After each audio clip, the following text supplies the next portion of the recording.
One post of a dog's photo in the Ring app starts outdoor cameras looking for a match. Search Party from Ring uses AI to help families find lost dogs. Since launch, more than a dog a day has been reunited with their family. Be a hero in your neighborhood with Search Party. Available to everyone for free right now. Join the neighborhood at ring.com. The mighty Seattle Seahawks won the Super Bowl.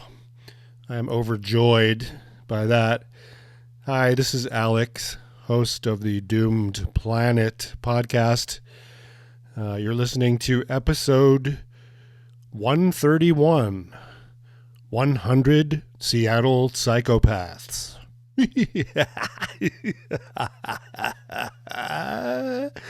Someone had a sign at the Super Bowl that said, "Let's fucking go. Nice job, Seahawks." And it was in green lettering, but a fuck ice is lettered in black. Before I get going here, I want to tell everybody that we produced a 12-page Doomed Planet newspaper. It's got original investigative reporting and then a podcast guide to every episode. And also, of course, an ad for Chop Mart guillotine supplies. I want to thank Brian Platt. He's a regular contributor to this podcast for accepting an assignment to write about Furland Sanatorium. Furland Sanatorium's final solution for Seattle's white plague. Vile criminals and degenerates were incarcerated in what is now a private Christian school. And of course, I wrote an article called The Seattle Restaurant Wage and Tip Theft Hall of Fame. That's an update of a Doom Planet podcast episode number 100 of the same name, which came out in August of 2023. Doomed Planet 2026 edition, the Doom Planet podcast newspaper. It's going to come out once a year. I'm going to slowly distribute these 3,000 copies throughout the year. If you're dying to get a copy, you can email me, doomplanetpod@gmail.com. Or if you are in Seattle, you can find a copy for the next couple months at least in Georgetown at Fantagraphics Books and All City Coffee. In the International District at World Pizza, on Capitol Hill at Cafe Vita, Seattle Central Community College Library and Elliott Bay Books. In the U District at the U Bookstore, Cafe Allegro is a good bet. They have a nice little cubby for newspapers. If you're in Seward Park, Cafe Vita and Third Place Books, and more distro spots coming soon. It's nice to have printed matter instead of just digital shit, which is basically what this podcast is, or was, until we put out a newspaper. And I think if like 5 young people pick up this Doom Planet 2026 edition, 5 young people maybe from Spokane who have right-wing parents and they're in Seattle somehow, and they pick up Doom Planet and their mind is blown, and then they start listening to the podcast, then mission accomplished, and it was a success. So we'll see if that happens. If you want to read Brian's sanitarium article or my wage and tip theft piece, go to Substack and search for Doomed Planet, and you will find it there online. Did I mention that the Seattle Seahawks, my beloved NFL team, won the Super Bowl? Quickly, some of the ads this year were for artificial intelligence, gambling, crypto, right-wing MAGA and Zionist propaganda. That was a funny one. The dirty Jew on the Post-it note PSA. Ring camera, surveillance cameras, pharmaceuticals, and junk food. So that is as American as it can get. Combine that with the Super Bowl, and that's it. That's what we are, unfortunately. The Ring camera Super Bowl ad had some Blowback, major blowback. 10 million pets go missing each year. It says the ad. And then they're like, we find one dog a day. So according to Oxtray on Twitter, that's 0.003% of the 10 million missing pets. Shortly after the commercial ran, Ring terminated its partnership with the police tech surveillance company Flock Safety. I think people were realizing, wait a minute, this panopticon of surveillance that these cameras are a part of, they're not just recognizing lost dogs. One of the biggest cell phones in advertising history, said Isaac Saul. He spent millions of dollars for a 30-second Super Bowl spot to tell everyone you're spying on them, immediately destroying your brand reputation and upending your business model. This is a great one. Big Fish PR deleted something on their website. God, public relations, is there something more reprehensible than advertising? Or is it that all just one thing? Marketing, advertising, public relations, Hasbara, propaganda. Big Fish PR delivered a standout public relations campaign for Ring's Super Bowl ad debut, generating significant national attention. Oh, they did. They did generate significant national attention. In GeekWire, that's one of those, I don't know, I kind of like it, but they kind of reprint a lot of press releases from the tech industry. It's not like really hard-hitting investigative journalism. I do like Todd Bishop. He's writing what Ring's search party actually does and why its Super Bowl ad gave people the creeps. I don't really have to elaborate on what it does. We know what it does. It spies on people and then sends that information to law enforcement. There's a couple of our neighbors in our wonderful Seattle neighborhood here that one neighbor had 2 Ring cameras pointing from the door and out his window. And I really hope I run into him one day and maybe we can discuss it. And I'll say, what's so valuable in your McMansion that you need these surveillance cameras? Like, is someone going to come steal your Amazon stock options? Dude, you're insulting your neighbors. On the other hand, I like to keep a low profile. Don't poop where you eat, as they say. So probably won't say anything.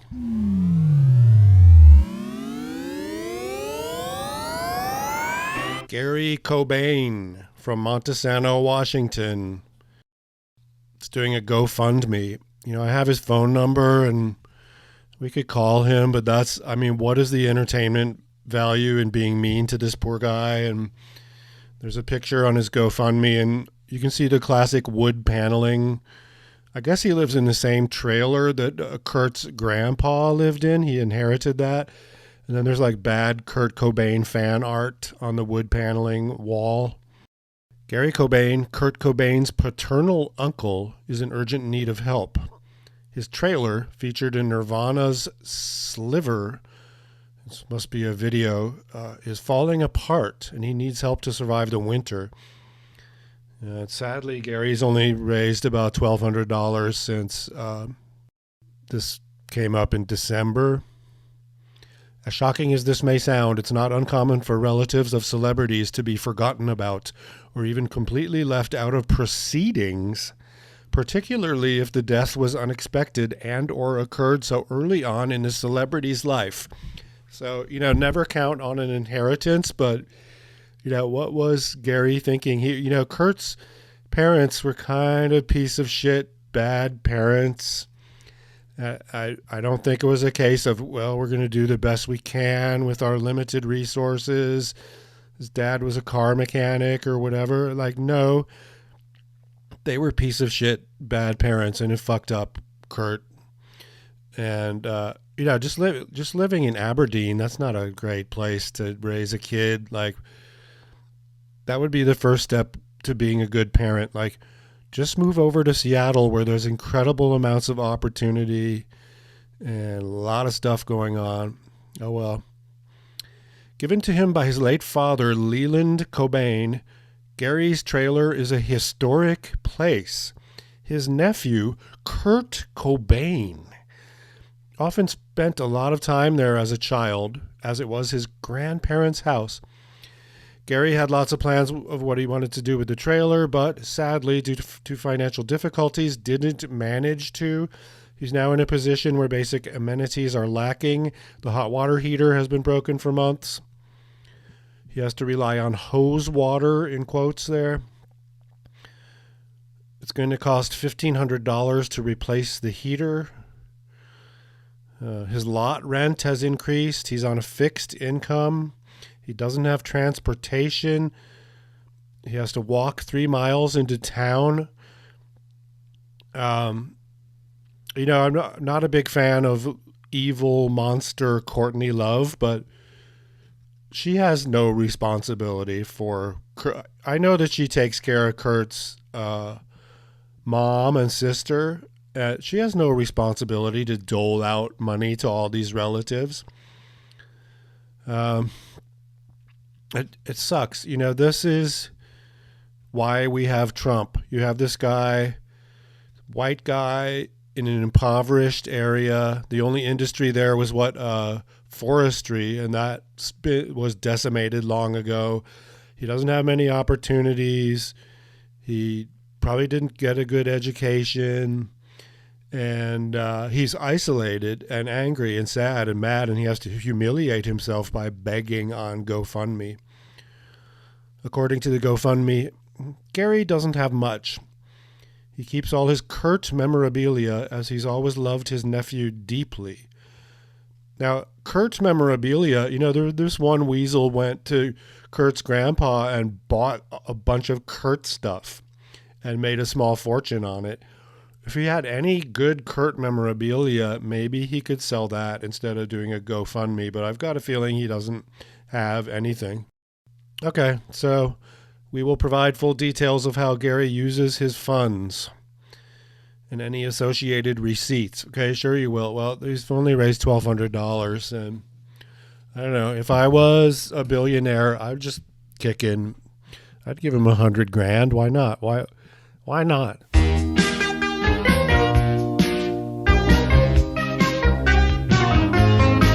Microsoft genius and patent troll Nathan Myhrvold in deep doo-doo over the Epstein files and his relationship with the, with piece of shit Jeffrey Epstein. I've always been a fan of tabloid journalism and the scandal sheets and whatnot, and I admittedly watch TMZ. I'm sorry, it's a guilty pleasure. It's amusing when they get into politics, but like they say, politicians are celebrities now more than ever. The Epstein fallout has been incredible, and it's just starting. So Nathan Myhrvold, but also Bill Gates and the Clintons. Good times. We need a Green New Deal. We need a progressive tax system, a wealth tax, reasonable inheritance taxes for billionaires, a public option for groceries, banking, postage. I say nationalize Amazon. Imagine that. Make that into a public service, and also public options for internet and phone service. Is that really too much to ask these grotesque, recently, now it's been revealed to everyone, criminal Nazi pedophiles who also happen to be billionaires. Who would have thought?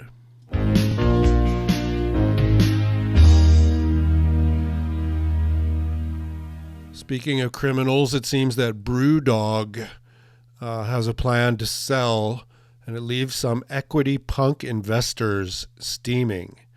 220,000 people could be left empty-handed if a deal prioritizes the company's private equity backer, according to The Guardian. An army of angry punk shareholders have voiced anger and frustration after the Scottish brewer confirmed plans for a sale that could render their investments worthless. The plan showed that the small investors who helped to kickstart BrewDog's growth after it was started in 2007 meant nothing to the company. The loss-making craft beer firm confirmed it had appointed consultants to evaluate the next phase of investment for business. BrewDog is either being sold in full or broken up to attract investors interested in components such as its 72 bars and 4 breweries, and its stable of popular brands such as Punk IPA and Elvis Juice. Any deal could trigger a windfall for the 21% private equity investor TSG, which bought a stake in 2017. Wow, how original. An IPA beer called Punk. That is pathetic. James Watt co-founded BrewDog. He's going to make a fortune when he screws over all his small investors. So that's charming. Now, he's not in the Epstein files that we know of, so we'll give him that. Okay, the Puget Sound Business Journal's Power 100. Meet the Puget Sound region's most influential business leaders and change makers. I'm obviously not going to talk about all 100 people here. Urban Visions pays $4.3 million for a Selig site. Martin Selig, the octogenarian real estate king of Seattle, Martin Selig developed the Columbia Center, which was the tallest building on the West Coast for a long time and is still the 42nd tallest building in the United States at 933 feet. Was really hammered by the pandemic. His office empire is insolvent. He keeps having to have forced sales of his properties. What goes up must come down, Martin. I think I've talked about him and his kids on a different episode. It is kind of sad to be this, everyone looks at you as he's such a successful rich guy who did so well. And then at the end of your life, people are like, oh, he's a piece of shit that overextended himself and then lost everything. Let's hope that happens to alleged womanizer Bill Gates. I had dinners with him. The Business Journal's Power 100, that's subjective. It's not a scientific thing. Even it's the annual look at the individuals who had the biggest impact on the local business community in 2025. And they've been doing this for 7 years. Philanthropists, collaborators, entrepreneurs, industry veterans, startup pioneers, educators, and sports franchise owners. The list was chosen by the Business Journal's leadership team and is in alphabetical order. Chris and Ted Ackerley Partners.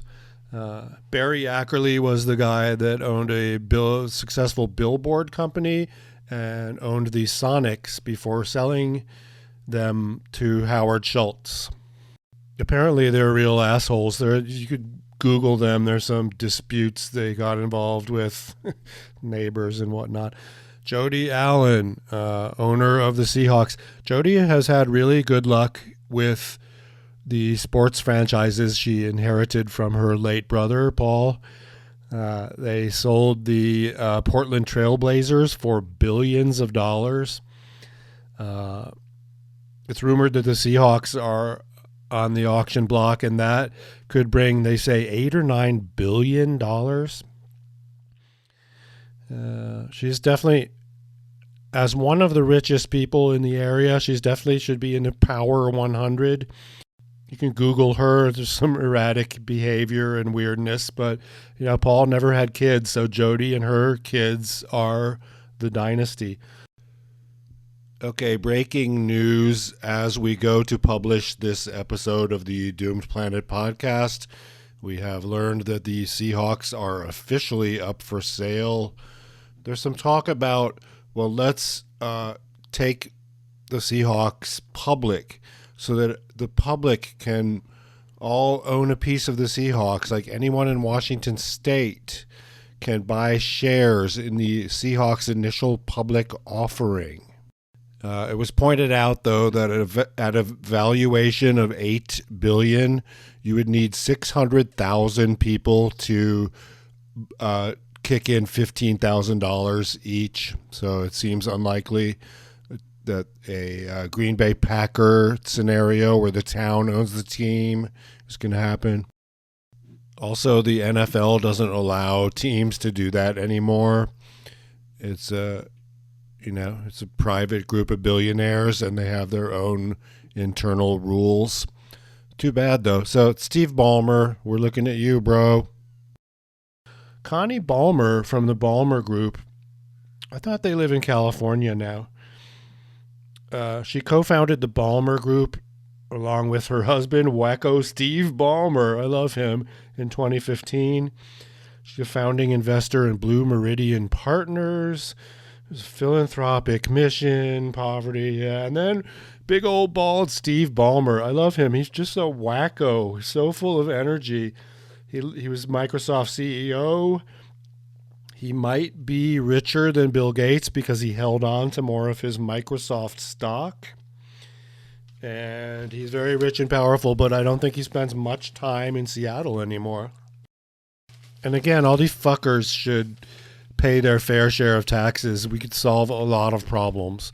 Like, I don't know how many times have I said this on this podcast. Okay, if you make $1 million a year or less, you pay no taxes. After $1 million, you start paying taxes. Once you're a billionaire, then there should be a whole range of taxes. You can't hide your wealth behind the stock you haven't sold yet. There's got to be a way to fix that. And it's funny, the philanthropy never works. If you're such a generous philanthropist like Bill Gates, why does your fortune keep increasing? Jane Broom is at Microsoft. She's the senior director of philanthropy there. That's pretty funny because the Bill and Melinda, is it still called that? Gates Foundation, that's a separate philanthropic arm of Microsoft. What kind of philanthropy? Oh, they're going to global STEM, science, technology, electricity, and math. I don't know. I'm not a very smart person. Computer science education, of course. Let's get everyone a computer, and that's what you should learn. Forget about art or music or anything that provides joy to other human beings. Bob Donegan is the president of Ivar's restaurant chain. Ivar, of course, the wackadoodle publicity hound who once owned the Smith Tower in Seattle. That was also the tallest building on the West Coast for decades. He's president of Ivar's, and he's also a leading voice in the $806 million redevelopment of the Seattle waterfront. He's on the board of the Seattle Aquarium, the Historic Waterfront Association. Preston Feight, CEO of PACCAR. This is one of those giant companies many people have never heard of. They make trucks like Kenworth and whatnot. You know, heavy industrial. You know, at least they're actually making a physical thing.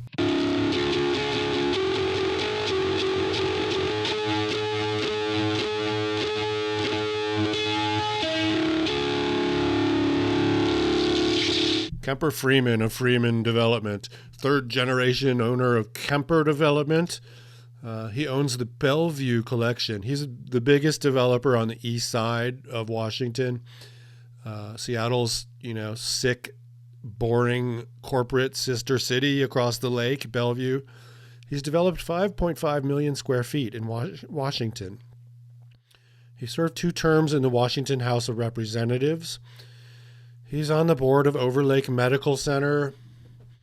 This guy opposed light rail to Bellevue because he thought it would hurt his bottom line somehow. Again, all these business people guaranteed are, conservative Republicans, and if not, they're Democrats. It's not much difference. Melinda French Gates. She co-founded the largest private charitable organization in the world, the Gates it's now just called the Gates Foundation. It's funny, the Epstein-related divorce, one of her complaints was that Bill overshadowed her at the Bill and Melinda Gates Foundation. And it's like, okay, he co-created one of the largest corporations of all time, and you were an employee there that married him. So, yeah, okay. I thought it was charming that Melinda got her lawyers to leak all this Jeffrey Epstein stuff to the New York Times. That was a while back now. Search the Epstein files if you want to know more about him. Rob Glazer, CEO of Real Networks. It provides streaming software, including now AI and machine learning tools. In 2022, Glazer took the company he founded in 1995 private in a $25 million deal. Now, Senator Maria Cantwell, who made her fortune at Real Networks, kind of lost some of it when she held on to the stock. She made at least that much money in the 90s. Real Networks, I never got this whole, streaming audio. How are you making money from that? It was kind of one of those .com scams where the stock got way pumped up. It was because it was early on the scene of startups. One of those things where, you ask one of these tech people, oh, what is it your company does? And they're like, oh, I'd never be able to explain it to you. It would take too long. Ariane Gorin of Expedia became CEO there in 2024. Expedia is that the online travel agency? I don't know. Jay Graber is the CEO of social media site Blue Sky. Prior to that, she worked doing software for blockchain and crypto organizations. This is like Twitter/X. I love that. A lot of my favorite journalists are still on there. And then people are saying, oh, it's too mean. We're going to Blue Sky. And Blue Sky is like Hillary Clinton Democrats. And I have an account there.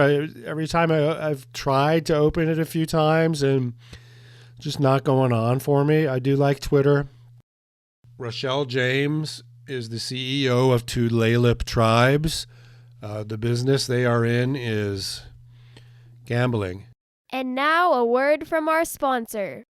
When your life is one big pain, you can get away now. Come have fun at Tulalip. We have everything you love to play now. Don't wait till tomorrow. Great times are here today now. And you have fun, fun, fun at the number one place for fun. Fun, fun at the number one place. Tulalip at the number one place for fun. Andy Jassy, CEO of Amazon. Ugh. He's a bland corporate nebbish. His Twitter account says that he's a chicken wing fan. His sister is a PR executive. And, wealthy family, all the right schools, Ivy League degrees, and very lucky to be a Seattleite and hook up with old Jeff Bezos right at the beginning. He's also a wealth hoarder who should be taxed out of existence. Chad McKay, Fire and Vine Hospitality. He's a restaurateur overseeing El Gaucho, which now has 5 fancy steakhouse locations. I must say that while researching the Seattle Restaurant Wage and Tip Theft Hall of Fame article, his name or El Gaucho did not come up. So good for him. Trish Milinis DeZicco of the Technology Access Foundation. She left Microsoft in 1996 to start the nonprofit. They want to encourage people of color to do what? Oh, let me guess. Science, technology, engineering. Once a corporate stooge, always a corporate stooge. If we looked up on Charity Navigator what she pays herself for being the CEO of this nonprofit, I can bet you she has a generous salary. Molly Moon Neitzel of Molly Moon's Ice Cream. It's going to be hard for me to badmouth Molly. It's among the region's largest women-owned companies. Okay, so that makes me angry because it's a small ice cream chain and not, a giant corporation. They focus on local, sustainable food banks, community organizing. Good for you, Molly. Satya Nadella, am I doing a racist accent of an Indian who is very rich and hoards his wealth? He's the third CEO in Microsoft's history. He had Bill and then Steve and then Satya. Phenomenal growth. It's a $4 trillion company. Again, I remember the old days when the internet bubble took off. Microsoft got noticed, and people said, well, this is a tech company, except they're incredibly profitable and growing at a phenomenal rate. And then that stock just took off. And people around here got so fucking rich. It's hard to imagine, especially the early Microsoft people. Since then, it's only gone higher. Brian Niccol is the satanic, allegedly, CEO of Starbucks, laying off a bunch of workers, trying to bust unions, and he's getting paid, I think, $50 million a year, and he commutes from Southern California to Seattle in a jet. Eric and Pete Nordstrom, old money retailer families. Again, these are all mostly, conservative, right-wing, we don't want to pay taxes kind of people, but you have to give it to them. I think, what are they, the third generation of Nordstroms? So, Seattle rich kids, but also that's a tough business, man. So I think a lot of CEOs don't do shit. Like Elon Musk, he's the CEO of 3 major companies. Like, how much time can he possibly devote to each of them? I think Eric and Pete work their ass off. Why am I thinking that? I think they do. Kelly Ortberg is the CEO of Boeing. That's the local company that makes weapons of mass destruction used to kill Palestinians and other people. Jeff Rakes was the CEO of the Bill and Melinda Gates Foundation. He now has his own foundation. Managing your money with a team of people that help you do that. Trisha Rakes, the co-founder. She formerly led creative services at Microsoft. Heather Redman, Flying Fish Partners, venture capital firm. If you don't know what that is, VCs will invest in a company, and then they expect a chunk of that company. Then when that company runs out of money, they do a second round of investment, and their goal is to leave the founders with nothing and own a majority of whatever company they invest in. It's happened a lot. Bill Robertson is the CEO of Tacoma-based Multicare Health with 20,000 employees. He's expanded. He serves on several nonprofit business and economic development boards. Hospital CEOs are evil. They make millions of dollars a year. Their salaries are insane. I know Cassie Sauer, who's the propaganda minister for the Washington Hospital Association, she makes $1 million a year. our concern is really the impact to patients. It doesn't work to keep operating at 10% of expenses over revenue, and at some point you have to cut what services you provide. And the only people that don't hate her, I bet, are these healthcare executives and hospital executives that make millions and millions of dollars a year. I have the misfortune of having met her many times. She lives in the neighborhood. Mackenzie Scott, okay, you have to love her. She put her money where her mouth is. She got half of the Bezos fortune in the divorce from old Jeff Bezos. And she's giving it away like crazy. Billions and billions. And here's the thing, no strings. Here's your 50 million or whatever. Do what you want. Spend it with your nonprofit how you want. Boy, that Bezos divorce, that's, again, as a fan of tabloid journalism, boy, that was a sweet time. And, she's not, Melinda's this stuck up, ugh. She's not like Melinda, like, I'm so important and this or that. She knows that she lucked out here and she's giving it away. That's the way to give it away. Like, she's on the way to giving most of it away. That Warren Buffett, Bill Gates giving pledge bullshit, which is a lie. She is actually doing that. So good for her. We're bad mouthing all these rich pigs here, but I can't think of anything bad to say about Mackenzie. Brad Smith is the top lawyer and president of Microsoft. I wonder what he thinks about open source software.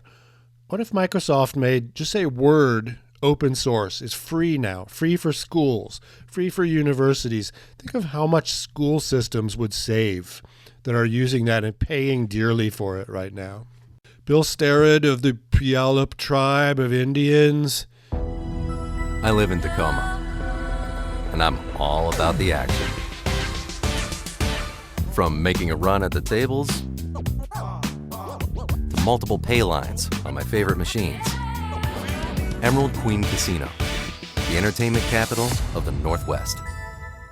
He's trying to add to the tribe's economic diversification efforts. So here's how that works. The tribe has valuable gambling concessions that bring in millions. A very small group of tribal members make all the money. The rest of the people on the res continue to live impoverished. Devin Stockfish, CEO of Weyerhaeuser, these are the heavy hitters, man. These are some of the most powerful corporate executives in the world based here in lovely Seattle. $7 billion in sales in 2024.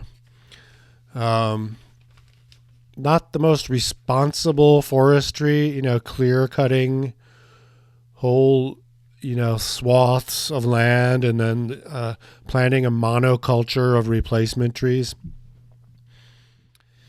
Oh, Ethan Stowell, James Beard Award nominated chef, leader of Ethan Stowell Restaurants, which he sold recently. His wife was CEO of Fair Start at one point. It's a nonprofit that does the prison to low-wage non-union restaurant work pipeline. She was paid a fortune to work as CEO of that nonprofit, by the way. Peter Tomazawa, Seattle World Cup Organizing Committee. That's going to be a disaster. Ron Vacris is the second-year CEO of Costco. I'm not a huge fan of Costco. I don't like crowds, and I don't want to shop for food at a place that sells sweatpants and like bad hardback art books. And I have no need for a 40-pound bag of Doritos. Jeremy Waxman at Zillow, CEO. Okay, whatever, real estate, website, whatever. Went public and made some people rich. That's what happens. Matt Wadhwani is a Puyallup tribe investor. They invested in an Amazon sorting facility. Major economic overhaul by the 6,000-member Puyallup tribe, where he is CFO. He wants to diversify away from, of course, gambling. Howard Wright. Okay, here's Ethan Stowell sold his company to Howard Wright of the Seattle Hospitality Group. I am pretty sure they own the Space Needle. And also about Ethan Stowell Restaurants, Pike Brewing, and Fremont Brewing. No comment about the former politician that sold Fremont Brewing to Howard Wright. Ooh, here's an ad for the Rainier Club. Our clubhouse never speaks. The Rainier Club has been a part of Seattle since 1888.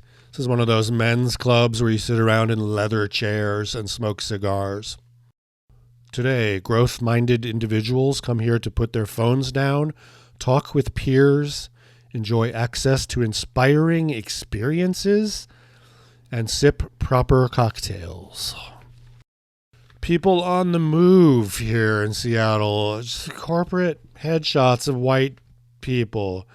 Max Hanley, Propel Insurance, Patrick Boyd, Ryan Swanson in Cleveland, PLLC, or the Puget Sound Business Journal, has, they do these great lists, database lists of stuff. Residential real estate transactions. Biggest residential real estate transaction through November 7th of last year, the Coachella Trust and Eric J. Fallman sold 1615 Roanoke Way in Mercer Island to Napar LLC for $25 million. Times are tough. A lot of layoffs among tech people here, tech corporations here in Seattle. Here's an ad. Software engineer for Stripe Incorporated. It'd be my worst nightmare to be sitting in front of a computer doing shit like this. Design, implement, and deploy scalable solutions, making appropriate trade-offs between reliability, throughput, latency, resiliency. You need a master's degree in computer science. $225,000 to $240,000 a year. Well, standard benefits. Okay.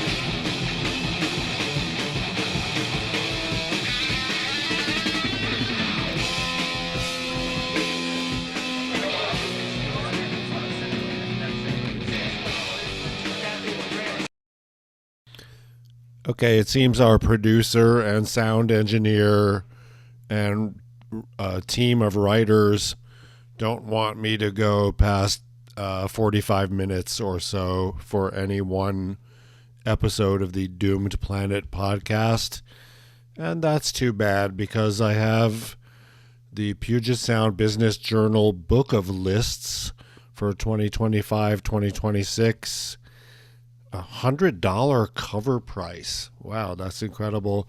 This has everything, top CEO pay, just the Business Journal. By the way, this is a profitable media company and newspaper.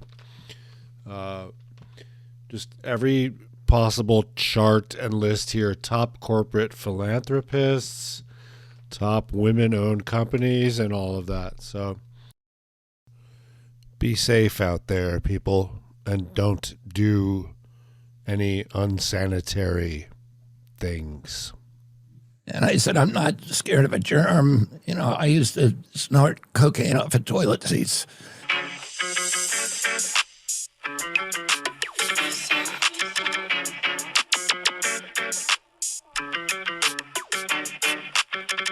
Cocaine off of toilet seats. 5, 6, 7, 8. Goodbye. This is the end of the song.